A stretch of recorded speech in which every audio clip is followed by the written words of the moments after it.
മലയാളത്തിൻ്റെ സ്വന്തം, മലയാളികളുടെ സ്വന്തം മോഹൻലാൽ, അതെ, മലയാളികളുടെ ലാലേട്ടൻ. അദ്ദേഹത്തിൻ്റെ സിനിമകൾ നമുക്കറിയാം. എത്രയോ മനോഹരമായ സിനിമകൾ, എത്രയോ മനോഹരമായ വേഷപ്പകർച്ചകൾ ആടിത്തിമിർത്ത നമ്മുടെ സ്വന്തം ലാലേട്ടൻ. അപ്പം അദ്ദേഹത്തിൻ്റെ ഒരു ഗംഭീര തിരിച്ചുവരവിനായിട്ട് മലയാളികൾ അല്ലെങ്കിൽ കേരളക്കര ഒട്ടാകെയുള്ള ആളുകൾ ആഗ്രഹിക്കുന്നുണ്ട്. കാരണം നമുക്കറിയാം, ഈ കഴിഞ്ഞ കുറച്ച് കാലയളവിലായി അദ്ദേഹം ചെയ്ത സിനിമകളൊന്നും അത്രയ്ക്കങ്ങോട്ട് സക്സസ് ആയിട്ടില്ല.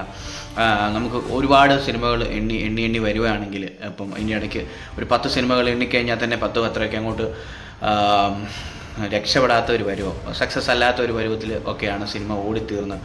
എന്നാൽ നല്ല ക്രിട്ടിക്കലി അക്ലെയിംഡ് ആകാൻ സാധ്യതയുണ്ടായിരുന്ന സിനിമകളും ഒക്കെ റിലീസ് ചെയ്തിട്ടുണ്ടായിരുന്നു.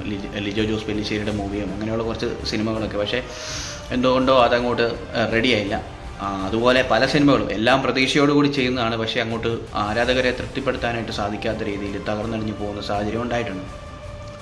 അങ്ങനെ ഇരിക്കുന്ന ലാലേട്ടനെ കുറിച്ച് പറയുകയാണെങ്കിൽ, ലാലേട്ടൻ്റെ പഴയ കാല പ്രതാപത്തിലേക്ക് അദ്ദേഹം തിരിച്ചു വരാം. അദ്ദേഹത്തിൻ്റെ ഒരു കിടിലൻ ഒരു ഹിറ്റ് സിനിമ, ഒരു സിനിമ കയറിയാൽ മതി, ഇതിൻ്റെ എല്ലാം കേടങ്ങോട്ട് തീർന്നു കിട്ടും. അപ്പം ഇനി വരാനിരിക്കുന്ന സിനിമകൾ തുടരും എന്ന സിനിമയുണ്ട്, എമ്പുരാൻ എന്ന് പറയുന്ന സിനിമയുണ്ട്, ഇനി അതുപോലെ തന്നെ ലൈനപ്പിലുള്ള കുറേ സിനിമകളുണ്ട്. അപ്പം നിലവിൽ തുടരും എന്ന സിനിമ റിലീസായിട്ടില്ല. അത് പ്രതീക്ഷയോടെ ഇരിക്കുന്ന ഒരു സിനിമയാണ്. പക്ഷേ അതിനേക്കാളും ഉപരി പൃഥ്വിരാജ് സംവിധാനം ചെയ്യുന്ന ലൂസിഫറിൻ്റെ 2ാം ഭാഗം എമ്പുരാൻ്റെ ട്രെയിലർ അല്ലെങ്കിൽ ടീസർ ലോഞ്ച് ചെയ്തിട്ടുണ്ട്. സിനിമ ഹോളിവുഡ് ലെവലിലേക്ക് മാറ്റുരയ്ക്കുന്ന രീതിയിലാണ് സിനിമ ചെയ്തു വച്ചിരിക്കുന്നത്.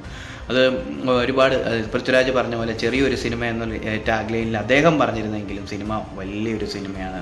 നമുക്ക് അതിൻ്റെ ടീസറും കാര്യങ്ങളൊക്കെ കണ്ടപ്പോൾ അറിയാം അത് ഏതൊരു ലെവലിലേക്ക് പോയ പടമാണ്.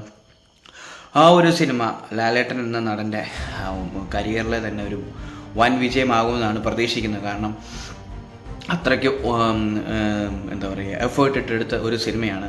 എല്ലാ സിനിമകളും എഫേർട്ട് ഇട്ട് എടുക്കുന്നതാണ്, പക്ഷേ ഇത് ഒരുപാട് പ്രതീക്ഷിക്കാവുന്ന ഒരു സിനിമയാണ്. ഇപ്പോൾ അദ്ദേഹത്തിൻ്റെ കരിയർ തന്നെ എടുത്തു നോക്കുകയാണെങ്കിൽ നമുക്കറിയാം എന്തുമാത്രം സിനിമകളാണ്.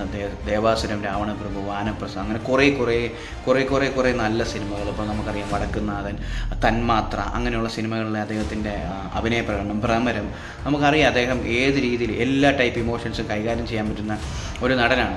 അപ്പോൾ അങ്ങനെ ഇരിക്കെ അദ്ദേഹത്തെക്കുറിച്ച് ചില ആളുകൾ പറയുന്നുണ്ട്, അദ്ദേഹത്തിൻ്റെ മുഖത്തെ ഭംഗി ഒന്നുകൂടെ ആക്കുവാനായിട്ട് ചില ചികിത്സാ രീതികളൊക്കെ നടത്തി അദ്ദേഹത്തിൻ്റെ പഴയ രീതിയിലുള്ള എക്സ്പ്രഷൻസും കാര്യങ്ങളും അല്ലെങ്കിൽ ഭാവപകർച്ചകൾ ഇപ്പോൾ പണ്ടത്തെ പോലെ അങ്ങോട്ട് ആകാത്ത ഒരു സാഹചര്യമുണ്ട്, അങ്ങനെ ആകാൻ പറ്റുന്നില്ല എന്നുള്ള പല വിമർശനങ്ങൾ കേൾക്കുന്നുണ്ടെങ്കിലും അതിനെയൊക്കെ അതിജീവിച്ചുകൊണ്ട് അദ്ദേഹം വലിയ സിനിമകൾ ചെയ്ത്, നല്ല സിനിമകൾ ചെയ്ത് മലയാളികളുടെ മനസ്സ് കവരും ആ ഒരു രീതിയിലേക്ക് അദ്ദേഹം തിരിച്ചെത്തും എന്നുള്ളൊരു പ്രതീക്ഷയുണ്ട്.